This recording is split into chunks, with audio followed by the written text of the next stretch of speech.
MMA was the only sport I knew. Most kids grew up with soccer, basketball, baseball, or hockey, but from the moment I was able to stand, my father threw me a pair of boxing gloves and started training me. Anytime from then onwards, the only type of movies we would watch together would be old school karate movies, and the only type of shows, reruns of Mike Tyson's Greatest Knockouts, clips of Ilio Gracie showing off the Mata Leao, or videos of the infamous Muay Thai prison fights in Thailand. My mother would always say that if her three boys, meaning my father, brother, and I, weren't always watching someone else get their ass kicked, they would be kicking each other's asses. Summer 2016 was supposed to be the highlight of my MMA career because I was finally ready to enter the most prestigious boxing and Brazilian Jiu-Jitsu tournaments. The Pennsylvania Golden Gloves, Good Fight, Naga, and Abu Dhabi Combat Club prelims, along with the Eddie Bravo Invitational. From the second half of my senior year, my first class started at 9 a.m., so I was actually able to start my training before summer even began. I would wake up at 5 a.m., head to the gym for drilling with my coach, then be back home around 7:45, take a shower, grab some breakfast, and then I head out to school.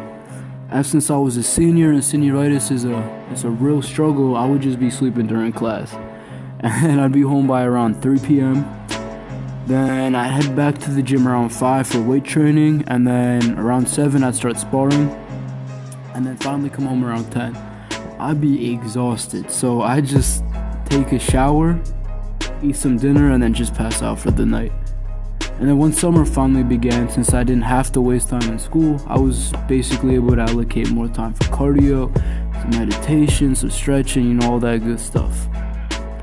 Then my schedule basically followed the same pattern, but there was a slight deviation in my sleeping because I was able to get more rest, obviously, and I was actually making a lot of progress at that point. Since my tournaments were in August, I was confident I would be at peak performance by then, so I was feeling real good about myself. And as hard as training is at that level, it taught me a lot about self-discipline, motivation, and I loved every drop of blood and sweat that I dropped throughout that process. During one of my boxing sparring sessions, I was put up against a fellow southpaw, in other words a lefty. It was a confusing experience to face someone who is essentially a mirror opposite of myself, and it showed as I kept getting hit with jabs. Most of them kept catching me in the face, but eventually I caught the guy with a 1-1-4-3-6, ending with a hook right to his temple, knocking him down for about 5 seconds and ending the round. I won that sparring match, but by the time I got home for the night, I started to notice a darkening of vision in my left eye. I told my father, and the next day we scheduled an appointment with a retinal specialist. After a few tests, the doctor told us I was at risk for a retinal detachment, so he performed a photocoagulation laser surgery as a preventative measure.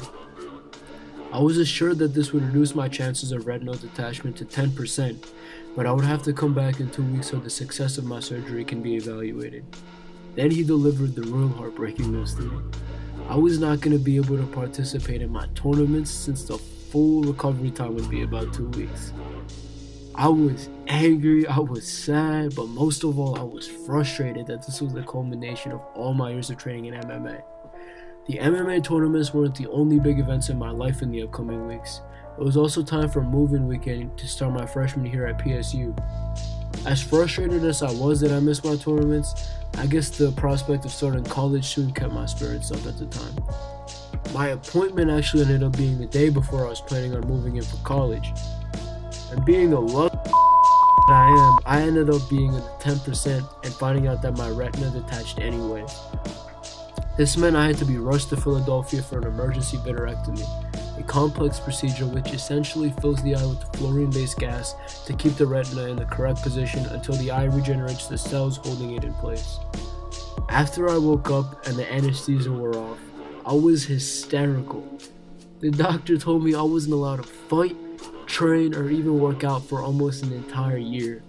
On top of that, I had to lie on my side for 2 weeks straight, and then I was pretty much housebound for 2 months until the gas bubble completely dissipated.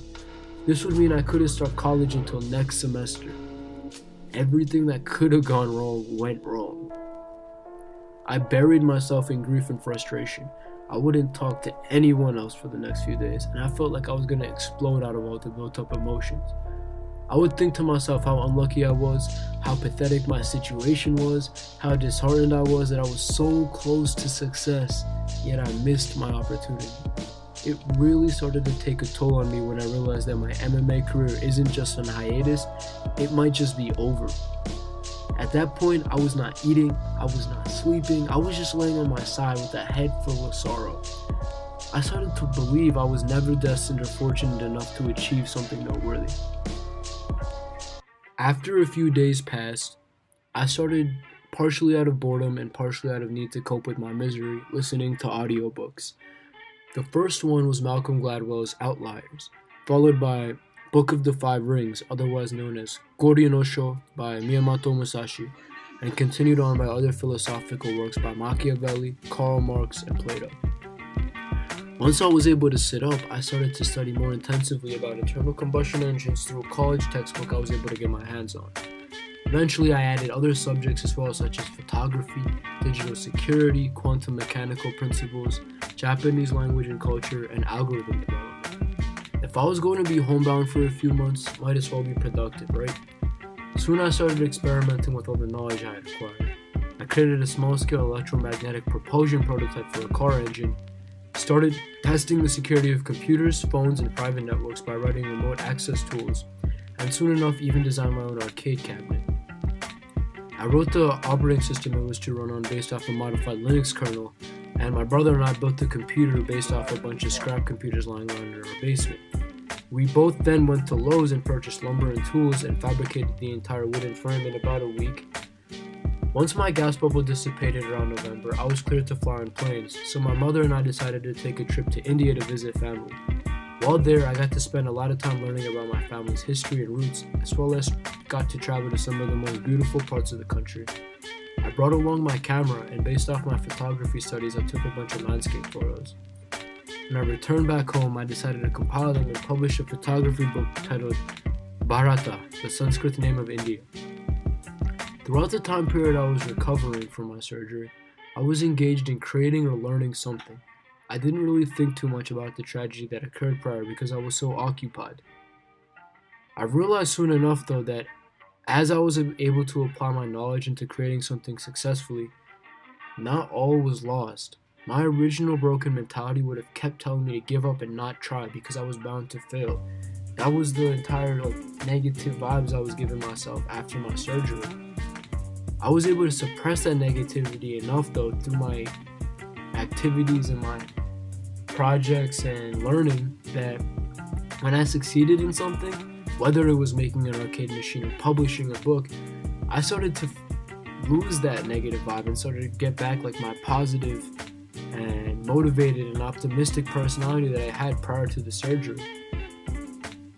All of it, I guess I realized, was just hidden underneath the sorrow that I was in, and once that was gone, then I was back to who I was originally.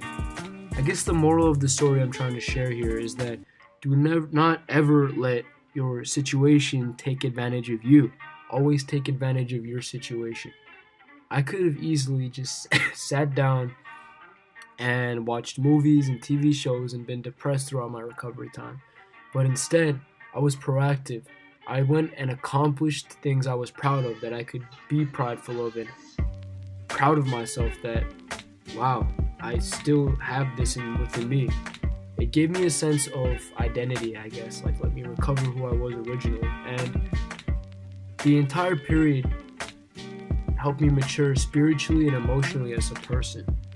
By the time I was through with it and started college, I felt ready to take on the world again, but I had this new kick-ass attitude that nothing was going to stop me. Thanks for watching my video, and I hope all of you guys can take some peace, love, and positivity into your own life from it.